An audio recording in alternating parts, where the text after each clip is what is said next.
साथियों नमस्कार, आप देख रहे हैं देसी भाईचारा न्यूज़ चैनल, सबके बाद सच के साथ। साथियों, आज गांव मुंडाल में सैनिक सम्मान समारोह का आयोजन किया गया। उसमें भारतीय जनता पार्टी के वरिष्ठ नेता और पूर्व वित्त मंत्री कैप्टन अभिमन्यु पहुंचे। आप जैसा कि वीडियो में देख रही है कि ग्रामीणों द्वारा कैप्टन अभिमन्यु का फूल माला पहनाकर स्वागत किया जा रहा है। वहीं कार्यक्रम में पहुंचे कैप्टन अभिमन्यु ने सैनिकों का सम्मान किया और उन्होंने कहा कि भारतीय जनता पार्टी की सरकार बनने पर सरकार ने फौजी खुली छूट दे दी है और जैसे ही कोई आतंकी हमला करता है तो हमारी सेना के जवान भी उन्हें मुंह तोड़ जवाब देते हैं। और जैसा कि आप सभी को पता है कि हमारी पाकिस्तान में घुसकर सर्जिकल स्ट्राइक की, यह भारतीय जनता पार्टी के प्रयासों से ही संभव हुआ है। उससे पहले आतंकवादी हमारे देश में घुसकर के फौजियों के साथ बदसलूक किया करते थे, उन्हें जान से मार दिया करते थे, किसी की गर्दन काट कर ले जाया करते थे। लेकिन प्रधानमंत्री नरेंद्र मोदी बनने के बाद किसी आतंकवादी की इतनी हिम्मत नहीं कि जो हमारे देश में घुसकर हमारी फौजियों के साथ बर्बरता करें और हमारे सेना के जवान आज मुंह तोड़ जवाब दे रहे हैं। यह मोदी की नीतियों से ही संभव हो पाया है। उन्होंने उपस्थित ग्रामीणों का धन्यवाद किया। उन्होंने कहा कि एक ही बुलावे पर इतनी जनसभा इकट्ठी हो गई, यह प्यार ही है। उन्होंने गांव मुंडाल को पुराने अंदाज में याद किया और उन्होंने कहा कि जब हम बस से आ करते थे तो मुंडाल से हम हमारे गांव में जाने के लिए एक गणेश जो कि पुराना ऑटो आ करता था उसमें सफ़र करते थे। नहीं, सारे शहरों में ही जननायक जनता पार्टी पर भी वार किए। और इस कार्यक्रम में गौ सेवक कालू कुड़ल और हरियाणा के मशहूर गायक मासूम शर्मा और हरियाणवी गायक विकास पासोरिया और नवीन पुनिया भी पहुँचे। उन्होंने प्रेस को जारी बयान में क्या कहा, सुनिए हमारी खास रिपोर्ट।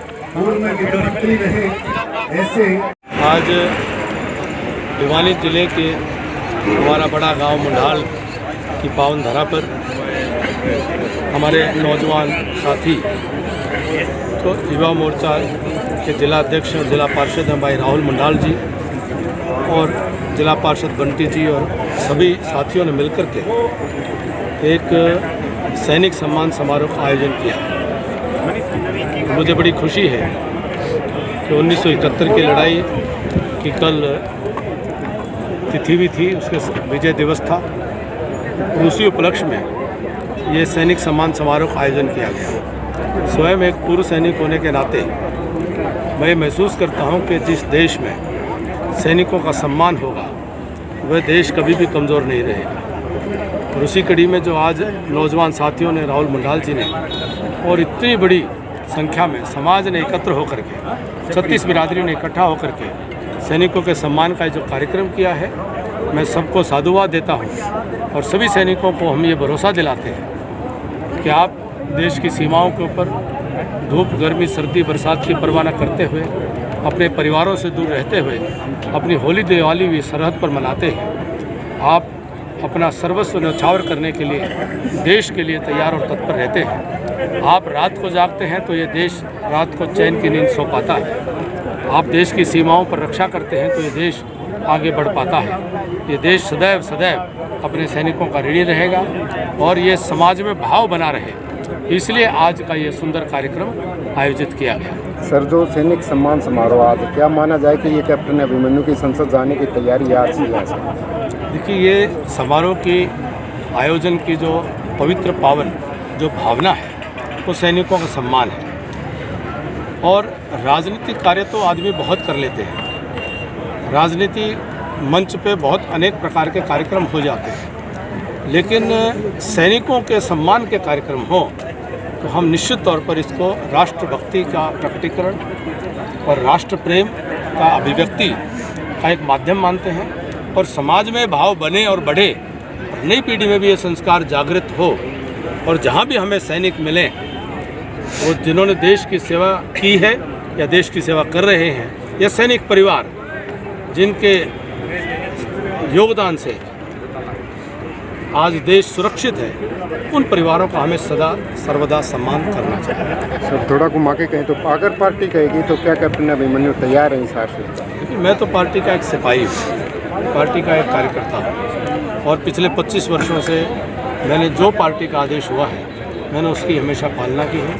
और उस कड़ी में ये चुनाव लड़ना नहीं लड़ना, कौन सा लड़ना, कहाँ से लड़ना, ये निर्णय मेरा नहीं है, ये पार्टी का निर्णय है। जब भी होगा पार्टी के कार्यकर्ता के नाते जो भी लड़ेगा, हम कमल के फूल के लिए काम करते हैं। मोदी जी के नेतृत्व में देश में फिर से भाजपा एनडीए की सरकार बने, पहले से बड़े बहुमत के साथ बने, जो आज अनुच्छेद 370 और 35A भारत के संविधान से समाप्त हुआ है। आज भव्य राम मंदिर का निर्माण जिस प्रकार से होने जा रहा है, तो देश के अंदर जिस प्रकार के बड़े बड़े काम आज हो रहे हैं वह मोदी जी के नेतृत्व के कारण संभव हो रहे हैं। तो पूरा देश चाहता है कि फिर से मोदी जी के नेतृत्व सरकार बने। हम भी अपना गिलहरी योगदान देने के लिए अपनी तैयारी कर रहे हैं। सर, इतने काम हो रहे हैं बावजूद इसके महंगाई को लेकर, जो बेरोजगारी को लेकर संसद में तक हंगामा किया गया, वहाँ तक घुसा गया। राहुल गांधी ने भी कहा कि सबसे बड़ी समस्या बेरोजगारी और इसके प्रति सरकार की नीयत ठीक नहीं है। देखिए, जहाँ तक राहुल गांधी जी की बात है, उनके लिए सबसे बड़ी समस्या उनकी स्वयं की बेरोजगारी है। वो स्वयं को जो बेरोजगार महसूस कर रहे हैं लगातार, वो उनकी पीड़ा है। और जिस प्रकार से आप जिस विषय की बात कर रहे हो वो निश्चित तौर पर गलत है। और इस प्रकार से देश की संसद वह देश के 140 करोड़ लोगों के लोकतंत्र का मंदिर है। मंदिर को अपवित्र करने का कोई किसी के पास कारण नहीं हो सकता। लोकतांत्रिक प्रणाली में बहुत सारे तरीके हैं, किसी को भी अपने बात को कहने के। निश्चित तौर पर इसका जो भी समर्थन करता है तो वो लोकतंत्र के मंदिर का अपमान करने का, अवमानना करने का काम करता है। सर, बात करें हरियाणा की जेजेपी, जो आपकी सहयोगी पार्टी, क्या इस बार जो वो सहयोगी के तौर पर काम करेगी या उससे पीछा छुड़वाएगी बीजेपी? सरकार में उनका सहयोग मिल रहा है, विधानसभा में उनका समर्थन के कारण सरकार का बहुमत है।